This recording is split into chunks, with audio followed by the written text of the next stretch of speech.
No, one more thing. On Henry Hill, the guy who Goodfellas was based on, he passed away. He died June 12th, 2012. So Was it a hit? I don't think it says it's a hit. Let me find out. Early life, arrest, good death, heart disease. Yeah, heart disease. Is it in quotations? Yeah, yeah, I'm right. on his, on his only a day after his 69th birthday. Oh yeah, okay. Yeah, I'll buy that. maybe Yeah, right. maybe he had the best birthday sex ever. And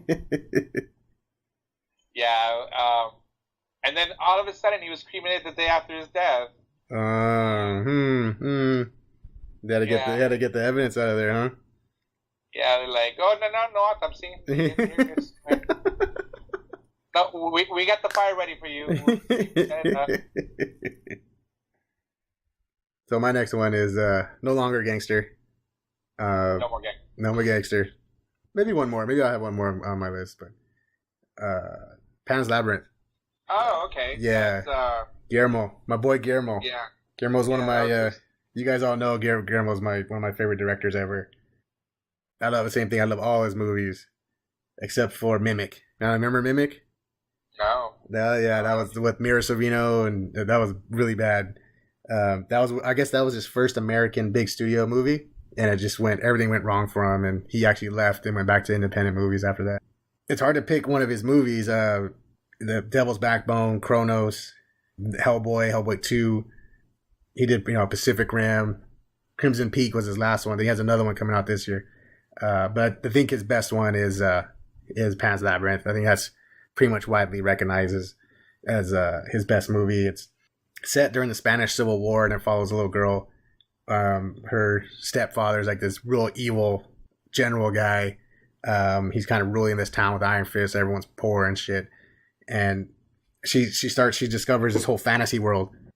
And the whole thing is, you don't know, is it really a fantasy world she discovers, or is it just in her mind? Is she just distracting herself from all the horrible things she's seen in war and stuff? She gets, she gets confronted by Pan, the faun. He gives her like fairies and a quest, and to save her, her mother's sick and dying, so save her mother and stuff like that. And she believes that her father is an elf king, and one day she'll be, rejoined with her father. And you see all this amazing fantasy stuff. And she goes in a tree with this giant frog, and she gets in trouble because she ruins her dress. And the adults are just like, oh, she's just playing and stuff. But you don't know for sure, like, because she's really, she sees it and she believes it. So you're like, is it really happening? And the imagery in this movie is amazing. The creature design of Pan, and then you have the Pale Man, which is one of the scariest creatures I've seen in years, that eats kids and stuff. And again, a 10-year spoiler alert, but she dies at the end, the little girl Ophelia, and then she goes into her kingdom. She sees her father, the elf king, and her mother. But did she really go to that, or is that just in her? Is that what she was imagining as she died? You don't really know. It's up to you. There's not really a right or wrong answer there. But God, just a beautiful movie to watch. The acting's great. The little girl is great. It's in Spanish, so the best way to do it is watch with subtitles. Don't ever do dubbing. Love this movie though. It's actually pretty funny. I was at my mom's house, and I was watching it, and she came walking in, and because it's Spanish, my mom's automatically, she's like, "Oh, Spanish, let me watch it." She stood there for like 15 minutes, and I was like, "Just sit down." So she sat down and watched the rest of the movie.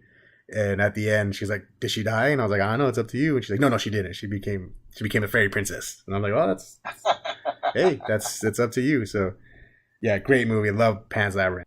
My pick for Guillermo del Toro. I want to make sure I had one of his movies on here, so I had to make sure it was that one.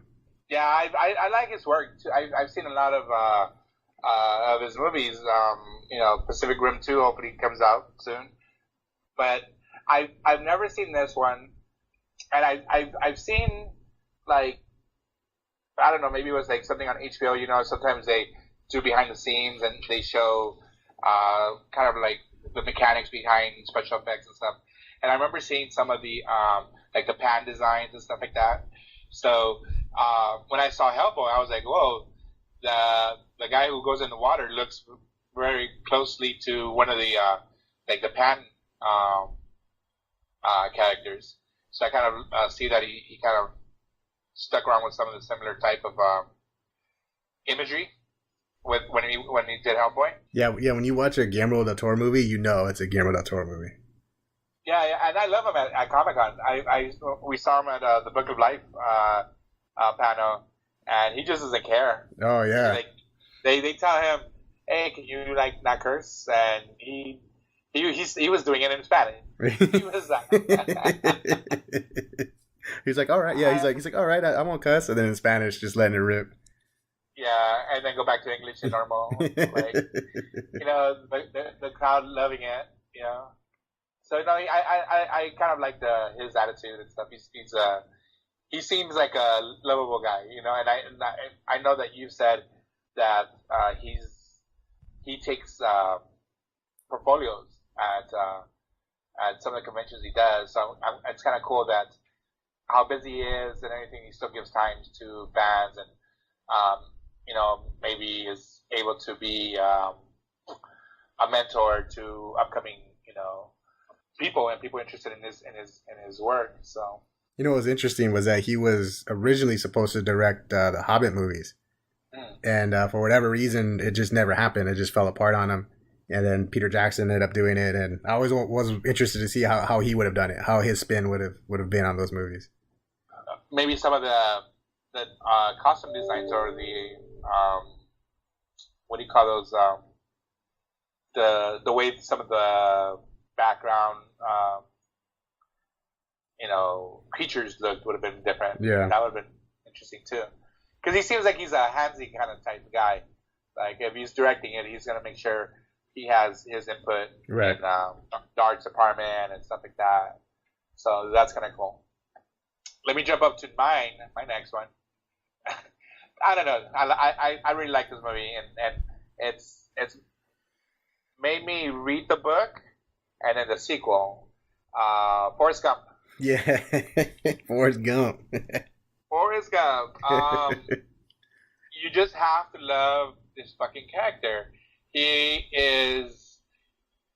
I mean, I'm not gonna say he's retarded because he's not, but he's slow. I mean, it's not me judging him. That's what they've decided to express him. He's slow. He's mentally challenged or whatever he might be, and he gets the fucking girl. He gets how many presidents. Freaking rich. Yeah, he makes it rich a couple times. Yeah. Now, I mean, this guy. Everyone wants to be fucking Forrest Gump. I mean, he fucking ran across the fucking United States like more than once. War hero. Yeah, he's a war hero and a war activist in the same year. I mean, and like I said, and he gets the girl. I mean, she dies, but it's one of those movies. He's slow, but he understands things.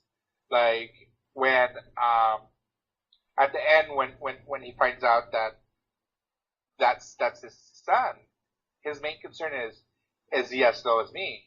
Like, so he understands that heredity, can be a concern, that, that he's not 100% smart and that he would not want this on his kid. So, for somebody to realize that's great. That's big, And of course, mom says, no, he's best in his class and all that.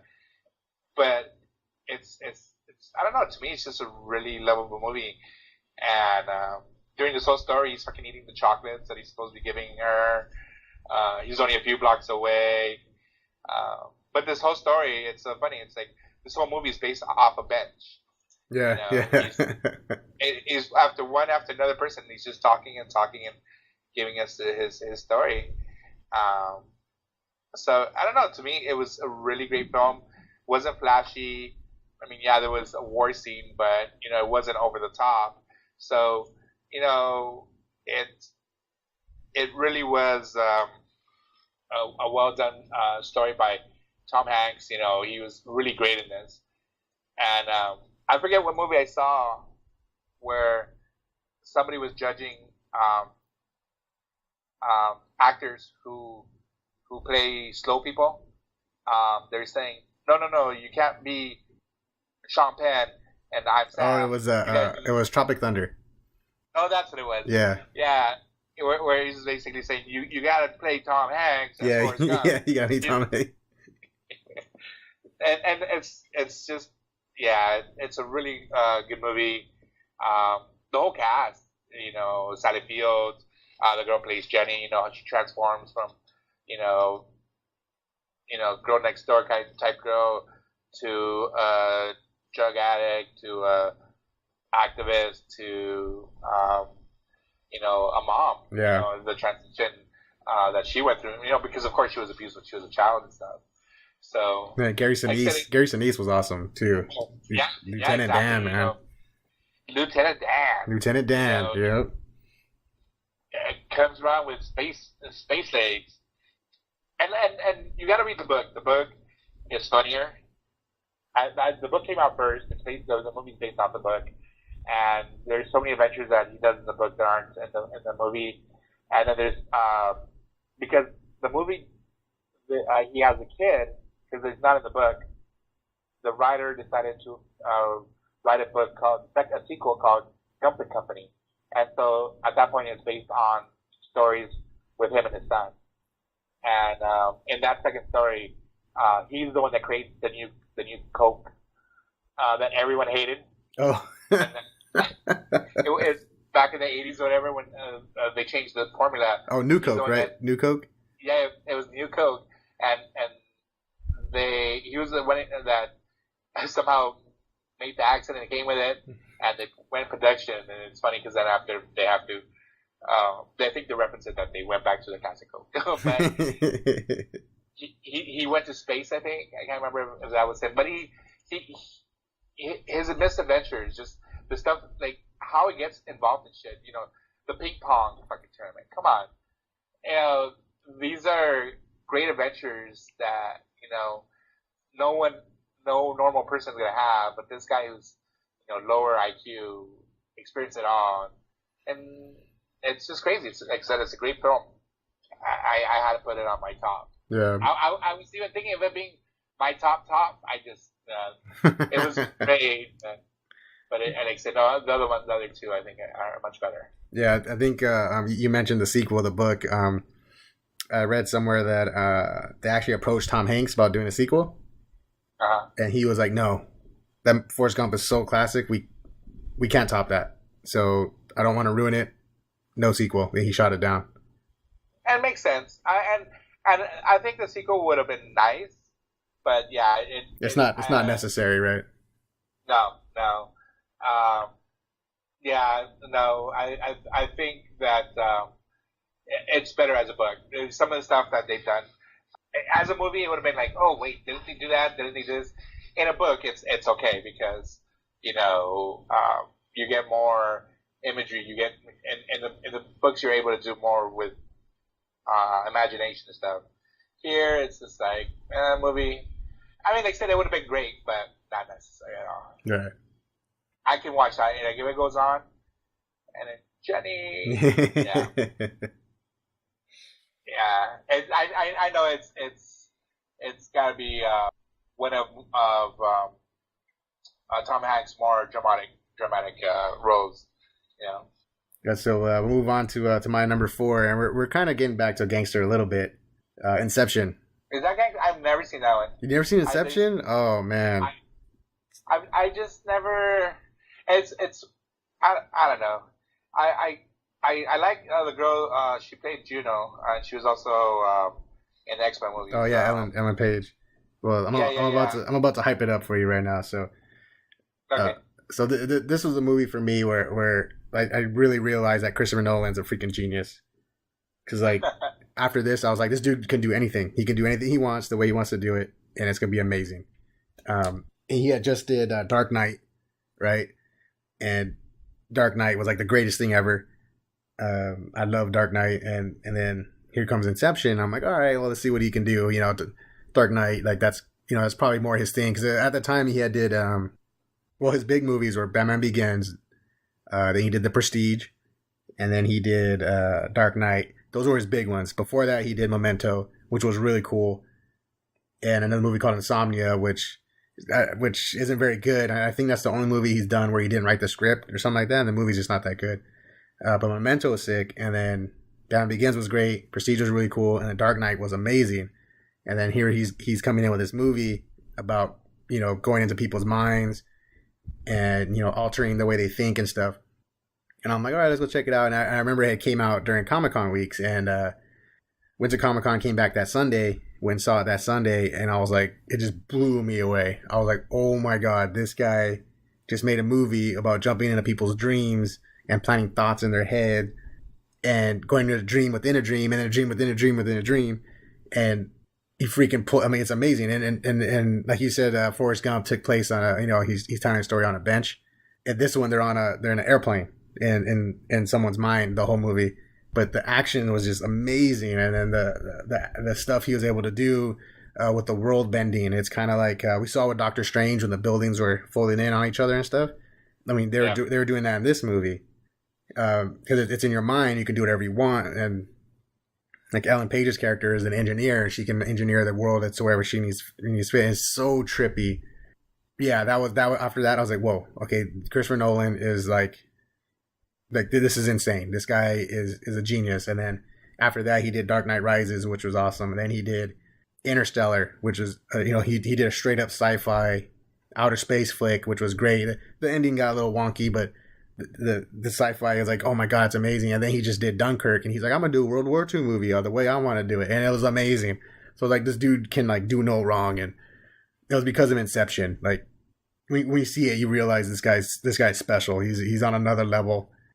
And he had, the cast was in it was great. You had Leo DiCaprio, Michael Caine, Ellen Page, Joseph Gordon-Levitt, and then it was the big breakout movie for Tom Hardy as well. So I won't say too much because you need to see it. So I'm not gonna give you away too much of the story, but just go see it like immediately. Okay, bye. I don't know. I'm not a big DiCaprio fan, and so when a movie comes out with DiCaprio, it's one of those. Do I need to go see this? And I've been hearing for years that this movie is the shit, and I think that's another reason why I'm like, really? Is it really the shit? It's gonna be like when you saw Fight Club, and you're gonna be like, oh man, why didn't I see this? I mean, you're gonna have the same reaction. Maybe. I mean, I had the same reaction when I saw Breaking Bad. Like, fuck, why haven't I been seeing this? But like I said, I don't know. Like I said, watching Leonardo DiCaprio, I think what killed it was Titanic. Having seen it multiple times, I just got tired of DiCaprio. That was 20 years ago, dude. Hey, I'm still scared shitless of the Poltergeist. Shut the fuck up. And the Exorcist, and it's like, I know they try to do the Paranormal Activity in the Hispanic community, but that's not the same. All right, then what's your number 3 then? My number 3. I'm gonna do a quick switch. No, I'll leave it as it is. Star Wars, but not the original Star Wars, not the other episodes. 1, 2, and 3. Because in my reality, it's 4, 5, and 6. That's how you watch Star Wars. 4, 5, 6, 1, 2, 3, then 7. That's how you're supposed to watch them. But Empire Strikes Back. Right. Okay, so Star Wars, the original one, came out when I was born. So obviously I didn't see it at the movie theater, like all the nerds that are listening to us, or a lot of the other nerds. So I probably watched that maybe after Empire Strikes Back, and maybe even after Jedi, because Jedi came out in '84. Empire Strikes Back was '80. So who knows what order I saw it first?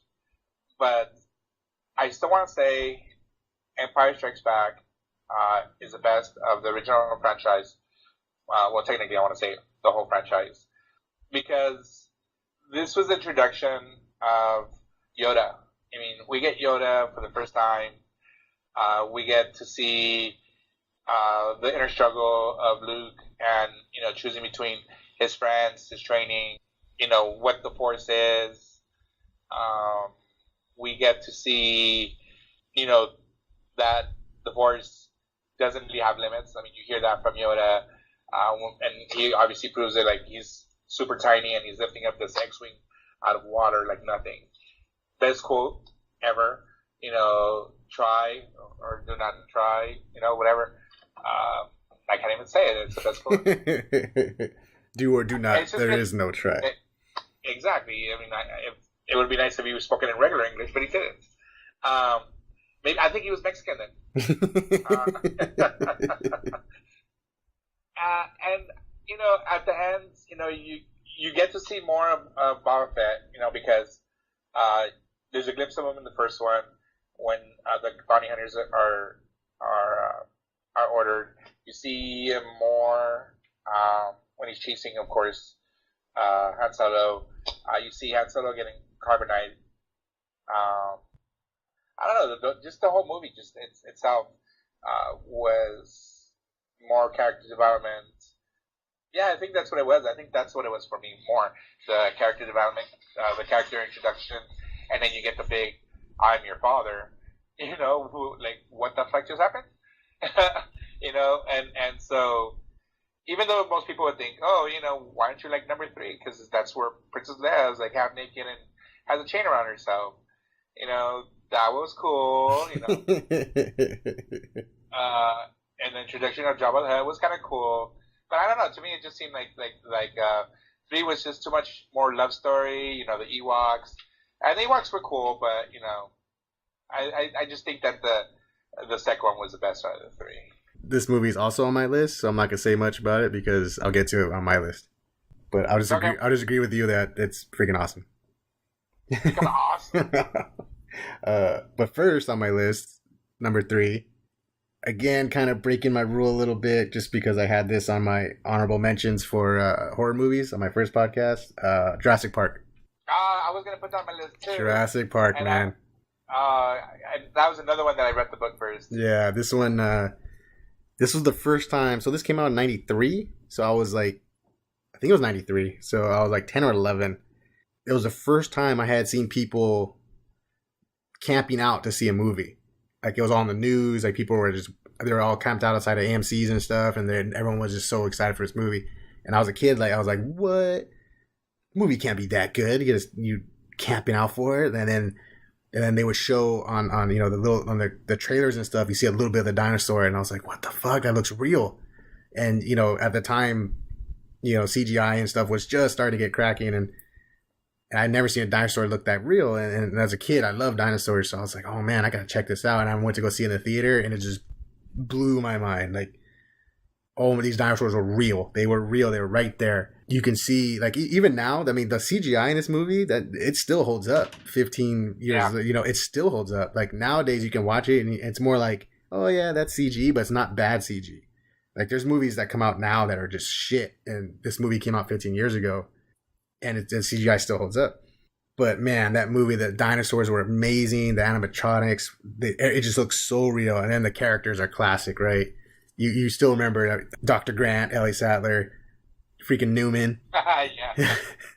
The characters are memorable. Samuel L. Jackson's in it. Muldoon, the hunter, and then it's just the characters were amazing. The story was amazing. It's Spielberg again at the top of his game, and I think that was the same year as Schindler's List. So Steven Spielberg was just ruling the world at that point. But good Lord, I must have seen that movie in the theater. I was just a kid, so I didn't have any money, but my parents kept taking me, so I saw it like 3 times. And then when it came out on VHS, I wore that thing down to where it broke.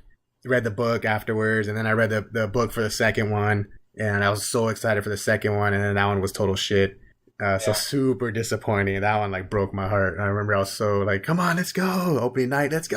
And I went and saw it, and I was like, man, this is crappy. It's nothing like the book. I don't know what happened. That's what it was. It was nothing like the book. It was nothing like the book. The book was so good. And so, but yeah, the first one, man, I mean, to this day, I can watch it over and over. And I'm glad that the new one, Jurassic World, was really good. It kind of got that franchise back on track. Because 2 and 3 were so bad. The World came out, I was like, oh sweet, it's good again. And the next one I think comes out next year. But that original, man, I just remember being a kid, just it blew my mind, and just watching it on loop again. Such a great movie. So yeah, Jurassic Park, that's my number 3. And with Jurassic Park, I mean, you have to give it props for doing things that will never leave your mind, like the Raptors. Right. Those fuckers, you'll never forget the Raptors. The T-Rex that they had, like, say even compared to today's CGI, really great design. And then the whole scene with the water, where the water's just moving, like the droplets of the water, and you know that it's a T-Rex coming out. That suspense, and how many times wasn't that scene kind of used in like movies as like joking around and stuff like that. Oh, like the spoofs when you see the eye, yeah, the eye comes down. Yeah, exactly. And so it's because it's very iconic, and you're never going to forget that with this film. And then Dr. Malcolm, like that was like the coolest guy on the earth, right? Yeah. Yeah, he's all black. Jeff Goldblum's all black, and he was right the whole movie. Everything he said was right, and it was like, dude, we should just listen to Malcolm. He's so cool. I like hated him in the book. I was like, man, and maybe because it reminded me of like Eric, because he's very philosophical and stuff. I'm like, all right, your chaos theory and understand, and then you see it in the movie, and like, okay, he played it well without me hating him. Right. And this is just based on a really good book by Michael Crichton. Crichton has a bunch of really good books, and I think that Steven Spielberg did a really good job following that first book. And yeah, who knows what happened with the second one, where they just didn't follow through. Yeah, I don't know what happened there. That was just a mess. Yeah, because I mean, like another movie that sucked was Congo. I mean, the book was really, really good. And then when you see Congo the movie, it's like, oh. Yeah, I remember the same thing. I was like, oh, it's from the creator of Jurassic Park. Oh, man, this movie sucks. Stupid gorillas. Yeah. And then the monkeys they made, I mean. They look, they look bad. Yeah, so you kind of wonder, like, oh, fucking Michael Crichton, what's going on? I mean, like, why are they not following your shit, he's the one that does Westworld. Yeah, he created Westworld too. Yeah. So, but yeah, I was thinking about Jurassic Park 2, and I was even putting it on honorable mentions. But I would have had to take out, how high, and I was just not gonna do that. I'm shutting this down. I'm shutting this down now. All right, so we're at the nitty gritty now. Top two. What's your number two, Jesse? I know it's gonna sound corny. And it's a very old movie. Most people might not have seen it, but To Kill a Mockingbird.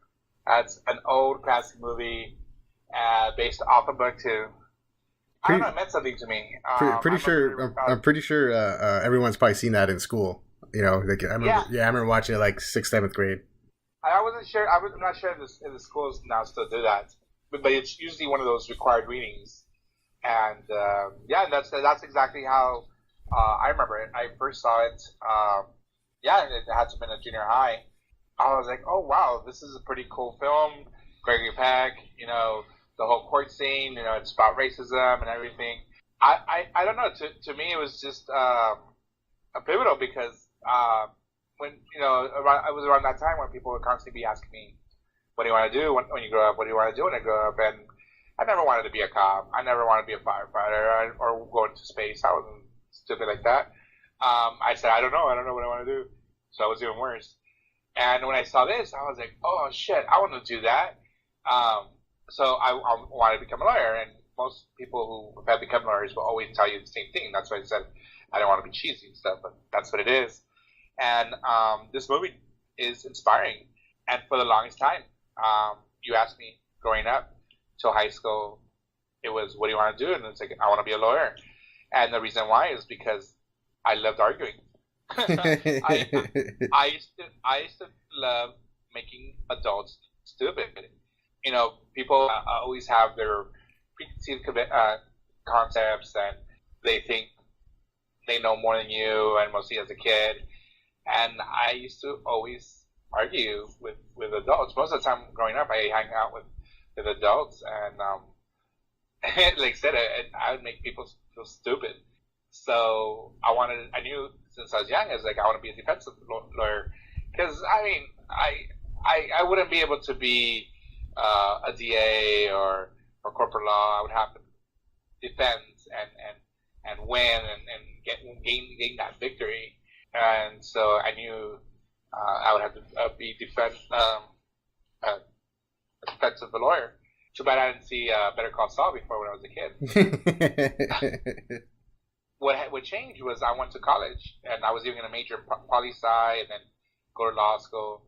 And when I went to PCC, I started taking a few of the classes, and poli-sci just realized, like, holy shit, if I go ahead and do this, I'm going to have to defend rapists, murderers, and I had 2 younger sisters. I'm like, can I do this? Would I be able to morally do this? And I was like, holy shit, why did this To Kill a Mockingbird show me this side? Sure, he was defending a guy that was unjustly accused and stuff, but most of the time I would be defending people who were scum, you know? So I wasn't going to be the hero. I was going to be that dickhead that's looking for money. So, yeah, I kind of got lost on that. And so I stopped school. And maybe this shouldn't be on my top. Now that I realize it. But yeah, I said, To Kill a Mockingbird, like I said, was a really great film. Like, usually I'm not into the old black and whites and stuff. And, you know, usually don't like any of the films that, you know, you were forced to see in school. But no, this one was really good. This one was a really great movie. And I just know I had to put this on the list of my faves. Yeah, I haven't seen it in years and years and years and years. So I don't remember the exact details. But yeah, I remember, like, afterwards, like, man, I was like, man, Gregory Peck is the fucking man. Yeah. Like, everyone was, you know, was on him, you know, like, how can you, you know, defend that guy? And he was like, F you. And, you know, they had that great, I mean, that's a classic courtroom scene, you know, like every other courtroom scene, that's like the bar right there. And it kind of reminds me of, like, A Time to Kill, you know. I want to say that A Time to Kill picked up a lot of that from oh, yeah, for sure. Yeah, for sure. 100%. I mean, and obviously it's based off a book. God, I can't remember his name. But either way, which was also a great book, but I want to say that the actors pulled from that fucking movie. I mean, from Gregory Peck's court scenes. I mean, he, like you said, he just does a kick-ass job, and that's for a time period where they're more of a gentleman type thing, and, you know, they didn't, you know, you can't handle the truth and yelling at courts and stuff like that. Gregory Peck, you know, still stayed respectful as a respectful guy, you know. So that's even better to see, I guess. All right, so we'll move on to my number 2, which, Jesse, you just talked about, Empire Strikes Back. Yeah, I mean, this is the best one of the original 3. You know, and it's kind of like the rule of the trilogy is that normally the middle one's the best one, and the reason being that you don't have to deal with the setup of the story like you do in the first one. The first one, you have to introduce the characters, set up the story. That can take up, you know, half the movie right there. In the middle one, you come in and you just hit the ground running, and that's what this one did, right? You hit the ground running, Yoda, you know, and all that stuff on Hoth, like that. You know, you start the movie off there. It's freaking great, and then the best part too about the middle part of a trilogy is that you hit that big cliffhanger, and of course this one had one of the biggest of all time, Darth Vader being Luke Skywalker's father. Like, I remember just being a kid, just be like, no, oh my god, you know, and rewind my VHS, oh my god, you know, so just so great. And I'm actually glad. So I remember my dad showed me the original Star Wars when I was little, like 6, and I was like, yeah, whatever. You know, I'm gonna go play with my dinosaurs, watch Ninja Turtles. You know, I didn't really care. And then when I got older, 10, 11, around there, when I watched them again, and I watched it, and I was like, oh, okay, this is freaking sweet. And then I watched Empire, and I was like, oh, this is amazing. And then watched Return of the Jedi, and then remember, like, around like 96, around there, when they re-released them in the theaters. Yeah, I ran to the theaters, make sure I saw on the big screen. But then they added the effects and stuff, and, you know, those were kind of obvious that they had did that. It didn't really bug me as a kid because I didn't give a shit. But now I'm like, you know, that was pretty dumb. But that's when they changed who shot who. Yeah, the Han Solo. It looks really, it's really bad at it. But yeah, no, Empire Strikes Back that's what sucked me into the Star Wars. And I was like, okay, I get what everyone's talking about now. Darth Vader is one of the best villains of all time in cinematic history. Like you said, you brought in Yoda, who ended up being one of the best, heroes in cinematic history, and then really, developed Luke and Leia and then, Han and the character development, all of them. So where like you started caring for these characters, and Han in the first one was the cool smuggler guy, and then this one you saw that they were trying to give him more responsibility, and he was kind of shunning it, and then said he embraced it and became a general. And then you also had the betrayal, right? Lando. Yeah. You bring in Lando, he's Han's friend, the oldest friend and stuff, and then bam, he made a deal with the Empire, and Vader sitting there, and he takes Han Solo's guns, and then they freeze him in carbonite. So yet not only did you have one cliffhanger, you had two. Then it was like you had Han in the carbonite, and they ship him off with Boba Fett, and you're like, oh shit, what the hell? What's gonna happen with Han? And oh man, yeah, so good. So after that, I got really into Star Wars. I started started reading the comics and some of the novels. I didn't read all the novels, but I read a bunch of them to get more of the backstory. And then once the internet started kicking up, and I started going online, Star Wars forums and stuff like that, and really learning about the characters, and became a full-on Star Wars fanboy after that. So yeah, my number 2, Empire Strikes Back. It's a good choice, Jesse. I know. Even though lots of those novels no longer exist. Mm-hmm. Yeah, I know. I didn't read as much as you did, but I did read a few. So I was like, oh man. And I want to say that, I know it's a little bit off topic, but when I was a kid, one of the first PC games that I got was a Lucasfilm one that was X-Wing versus it was TIE Fighter. Oh, okay. Because X-Wing versus TIE Fighter was after, and it was so cool. You got to drive right around in X-Wing and shoot, and then they had the TIE Fighter, the X-Wing version, and then finally they got the X-Wing versus TIE Fighter where you could choose either side. But yeah, it was this film. I know that Star Wars, the franchise, is in a lot of people's top, 10 list of movies, and I want to say mostly because I think this one solidified, the people who saw it early in the 70s, it was like the first of its kind, and so it was kind of like Alien for me, it was like, ooh, wow, this is really cool genre. And same thing with Star Wars. It was the first of a kind. It was a Star Wars novella. It was a outer space novella. Right. And then, like you said, part 2 just solidified the love for it. So yeah. So, like I said, we got to give it props. All right, Jesse. This is the top spot. This is your top dog movie. What is it? Number 1. It was very hard to choose what number 1 was going to be. Mostly with Star Wars being out there, but another Harrison Ford movie, Indiana Jones and the Temple of Doom. You got to love Indy, and again, even though this is a sequel, I still think this one's better than The Lost Ark, because you have the little kid, you have short round. Yeah, short stuff. Short round. And short round. There you go. Short round. He's just hilarious in this movie. He's great. The girl is actually funny too.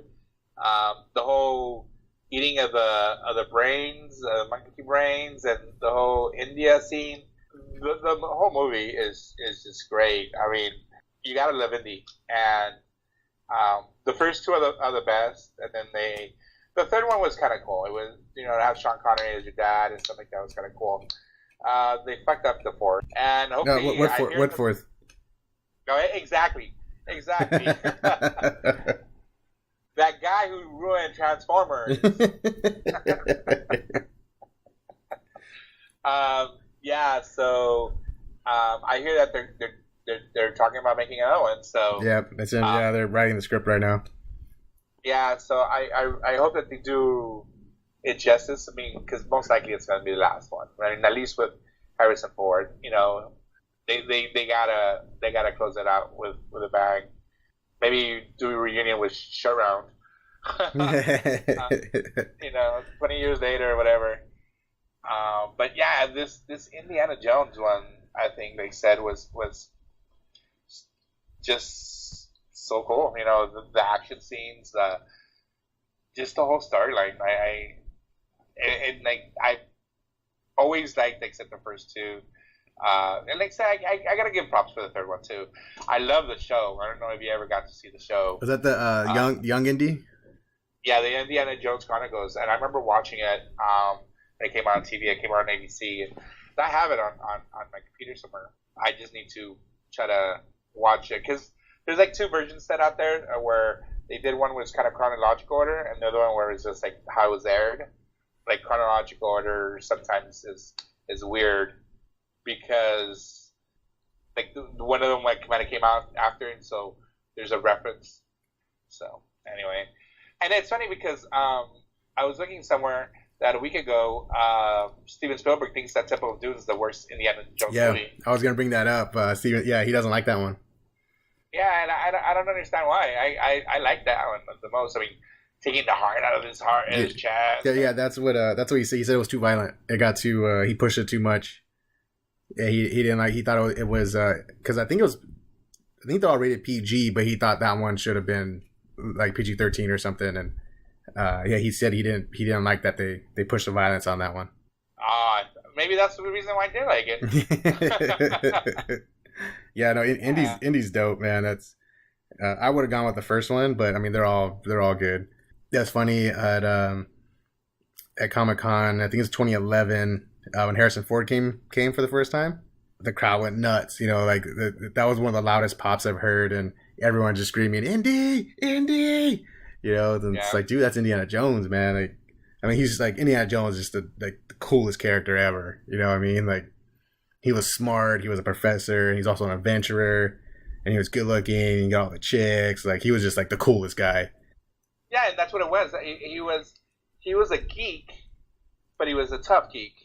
So it was the best of both worlds. I mean, he was smart as fuck, and adventurous. He nothing scared him, and except the snakes. Yeah.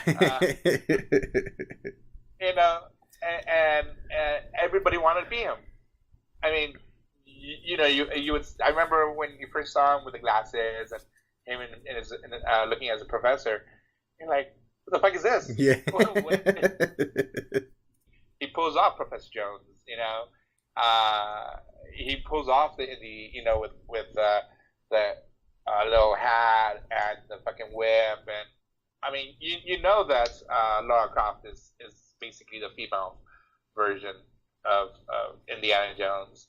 I mean, there's just so cool things about him that you want to have from him. So yeah, and not to take away from his Han Solo character, because he has Han Solo is another one that's he's a cool guy. He's smart he's street smart. Right. He's more street smart. Yeah. Yeah. But Indy's the shit. Yeah, it's like you bring up Lara Croft, and there's been other movies, other characters trying to be like the next Indy, right?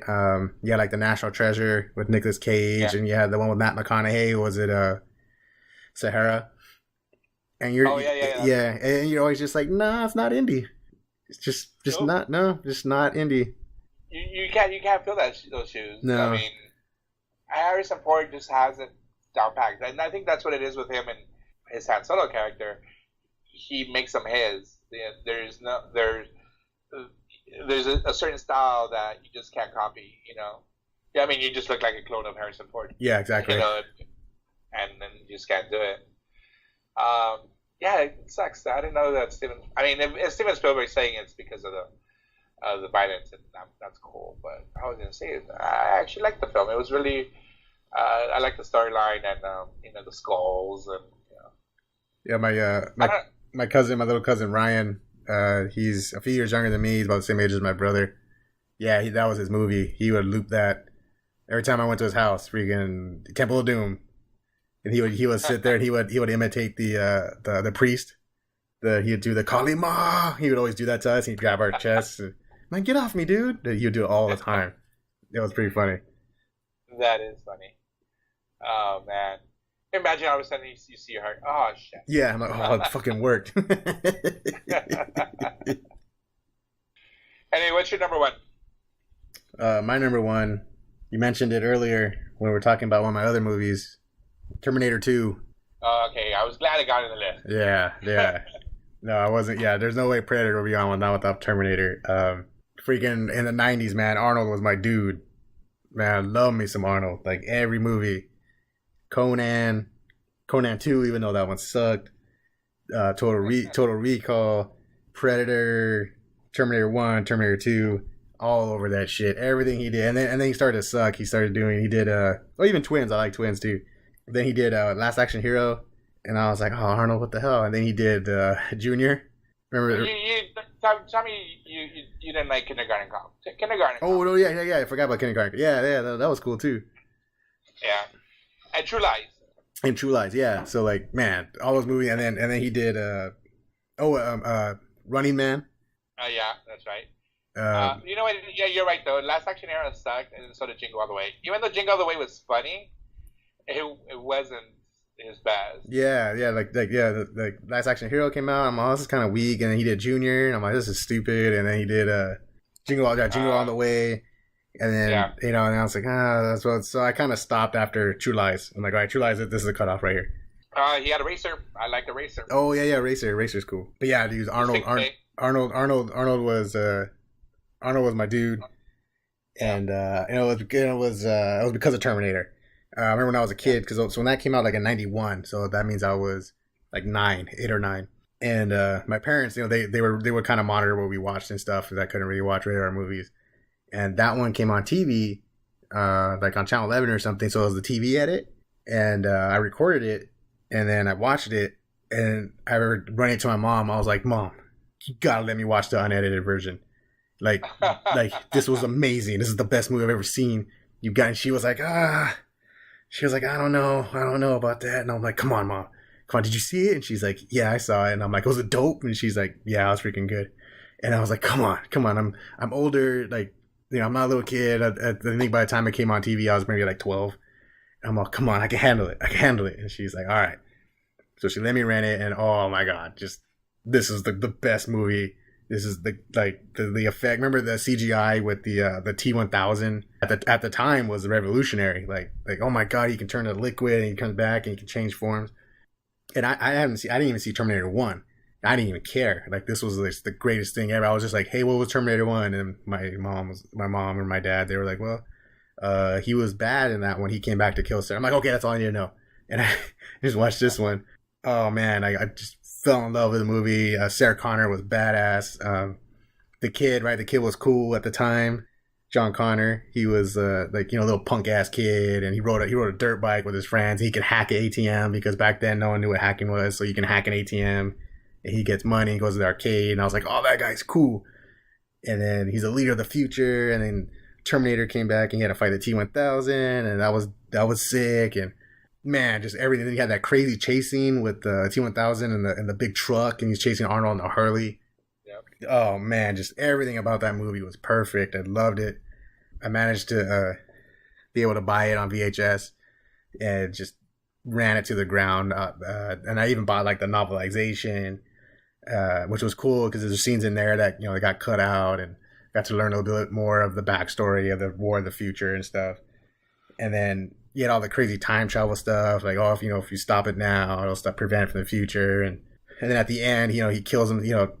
Technically doesn't kill himself. He's not alive. He's a robot, but he sacrifices himself so that way to make sure that the technology doesn't advance. And the action scenes, like I said, the car chase scene. He had the scene in the office when all the cops roll up, and he shoots everyone with a minigun, but he doesn't hit anyone because John had told him not to kill anybody. He shoots everyone in the leg when they walk by. He just shoots them on the legs. They go down. Freaking crazy. I like his readout, his little readout where it says "How many dead is 0." Mm-hmm. But he, like you said, he basically maimed everybody. Yeah. And then they even did that in the video game when remember the gun game, the light gun game. I remember. I never played it though. Yeah, Remember, when you got to that level, when you got to that part, you would shoot all the cops, and they would just all grab their knee and limp away. It didn't matter where you shot them. You shoot them in the head, and they would just grab their knee. that's funny. Yeah, but man, yeah, Terminator 2. That's when I was just like, Arnold's the man, and I started hunting down all his movies and watched everything. And then James Cameron, I was like, James Cameron, you're amazing. And then, but he did Titanic. I'm like, oh, James Cameron, what happened? And then so I was like, dude, it's like, oh man, you did this and you did True Lies, and you did Titanic. Fuck. Oh wow, you're still cool. You did Terminator and Aliens and stuff. Yeah, and then I went back and I watched the first Terminator, and the first Terminator was great, and just I got sucked into that world too.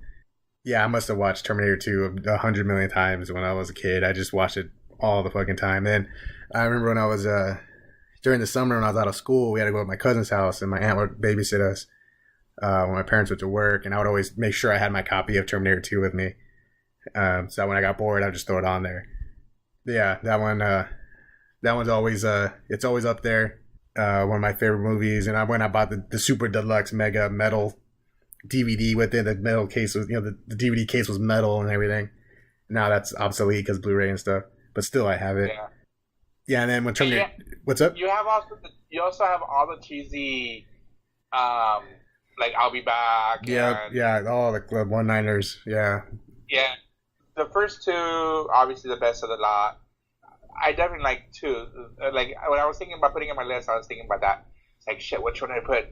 The first one was good, but it wasn't like as good on the screen as this one was. This one had better CGI, more action scenes, more destructions, more. It was more believable, and mostly with the new T1000 with the liquid form and stuff. You're like, holy shit! Yeah, you could tell the budget went way up on that one. Oh yeah. It was crazy. I mean, how much effects went into this, and mostly at the time, like you said, it was one of the first movies that you see with this type of CGI. The visual effects on this was just out of the world, and I don't know. Yeah, I have to agree with you that this is like one of those really really good movies. But I couldn't get rid of how high. I'm telling you, it was so hard. And the storyline actually wasn't bad. You have fucking Sarah Connor is fucking crazy about the end of the world, and teaching her son, making him who he's destined to be. It's so crazy because you see it from the perspective of as him as being as a kid, like shit, my mom's crazy. She's training me to be a soldier for this thing that's never gonna happen, and then all of a sudden, this robot comes out of the fucking future to protect them, and not even that, it's a robot that was originally sent to kill you. Right. Yeah. And not even that, was sent in a mission by you in the future. So how's that a mind fuck? Like your mom's not crazy. You gotta go get her out of the loony bin by the robot that you sent from the future that was sent to kill you. It's the story. It's just, I mean, I love the scene when they're they're rescuing her, and it's like slow motion, when she sees him. Oh yeah, she starts freaking out. And it's like I said, the acting in this was really good. The way that she also like narrates part of the movie. Yeah. I kind of like the way that he did that whole thing. It was really good. Even the kid, he plays it well. Training the robot, like he's a dog. Like, hey, this is how we do it. You're not supposed to do this, but you can do this, and trying to make him cool, and like I said it, and because he's not the John Connor of the future. He's John Connor, the little boy, who's just in this bad situation. Yeah. I mean, too bad that the sequels after that haven't really been that great. Yeah, no, three just suck balls, and then That new one. Did you see the new one, Genesis? Genesis, yeah. And I was really hoping that no. Genesis would have been good, but threw it together. Yeah, I mean the best part of the movie is when they were imitating the first one. Yeah, they're like, oh, it's like Terminator, like the first one, and then it goes off on its own thing, and it's just shit. What I read recently is that I think in 2 years the rights revert back to James Cameron. He's going to take over again. Might as well give to him now. Yeah, it's like I don't know who has the rights, but they're I guess whoever has them isn't going to do, because they, after Genesis, it was supposed to be the start of a big deal. Like it was going to be like 3 movies. They were going to have a TV series tied into the movies, all that stuff, and that movie came out and bombed super hard. And so they're just not going to, I guess the company is just squatting on the rights right now. But they've actually already started talking with James Cameron, like, hey, you're going to get the rights back, and, what are you going to do with it? And he already has a story lined up, and he's not going to direct because he's working on the Avatar movies, but he has a director lined up, he has a story ready to go, and it's just a matter of getting the rights back in a couple of years. Arnold's going to be involved. Arnold already said he knows what his part's going to be in the movies and stuff. That's good. Yeah, so I'm hoping that a couple of years that Cameron will be able to right the ship and we'll start getting good Terminators again. And there is good parts to some of the movies, but I don't know. Yeah, these two are just the best. And honestly, I want to say this one is the best. Yeah. In the whole series. And I don't know if you ever saw this or remember this in Wayne's World, where there's that scene where they get pulled over. Yeah. It's Robert Patrick.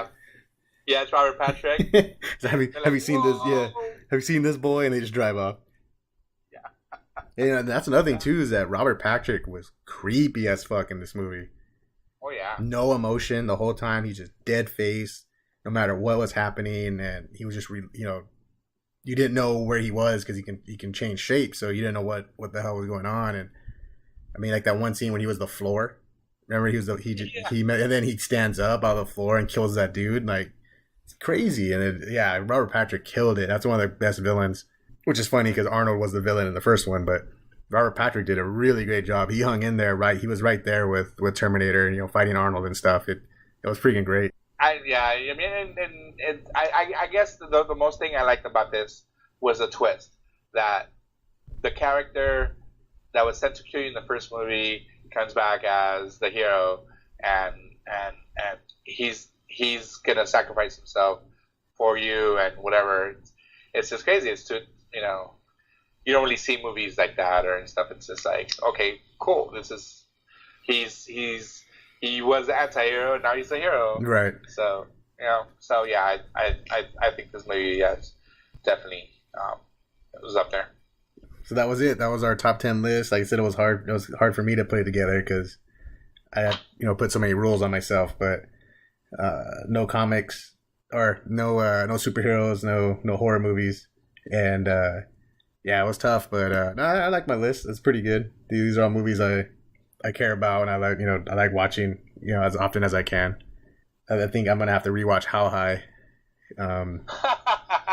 Haven't seen that one in a while. But yeah, you want to borrow my version? Yeah, next time I get down to that. Yeah, you know what? And then I think that you brought up a good point when you're mentioning that we were going to do this. That even though you and I are kind of like the same things, we all, except for one, of course, the Star Wars one, we all had different movies on our list, but we still respected the other movies that weren't on our list. Like I like Jurassic Park and Terminator that were on our list, which I would have wanted to put on my list as well. So like I said, it's these films that we've said. I mean, it's unfortunate, that we don't have time to do the top 100. Yeah. These are just kind of like just great films in general, and I know that a lot of our fans hopefully will agree with us that these are some of the best films out there. They might not be the best cinematic, like you said, Citizen Kane and Casablanca and stuff like that. Because there are some really, really good ones out there. The Sound of Music, Wizard of Oz. But culturally, these are, I want to say, pop culture type fan favorites. So hopefully. Yeah, so I want to get Brian in on this. See what he has in there. Yeah, And even like Patrick, he's a little older than we are, so I know he's got other movies that he'll be listing. Like I saw his list for the TV shows, and man, he had stuff in there. I was like, what the hell?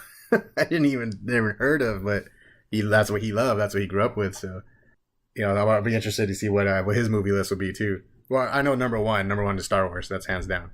But are you sure it's not Starship Troopers? No, I think that's like number 2. Oh, okay.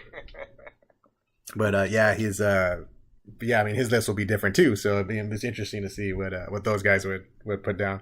I say that somewhere in there is Mortal Kombat for Brian. I was thinking of doing another one of our top 10 guilty pleasure movies. A movie that sucks, and it sucks, but you like it anyway. Hey, you know what? That's Howard the Duck for me. Yeah, and like Mortal Kombat for me is on there. It's for sure.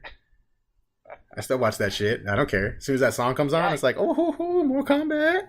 Well, yeah, that will be another show. That will be another show. Yeah. But yeah, that's our show for today. We got another long one, but it's pretty fun. I like this one. We'll get back next week. Hopefully Patrick get on. We can do our TV shows, and then we'll get Brian in on this once he gets back from his vacation. So, yep, that's it for tonight. Thanks for listening. I'm out of here. Later, dudes.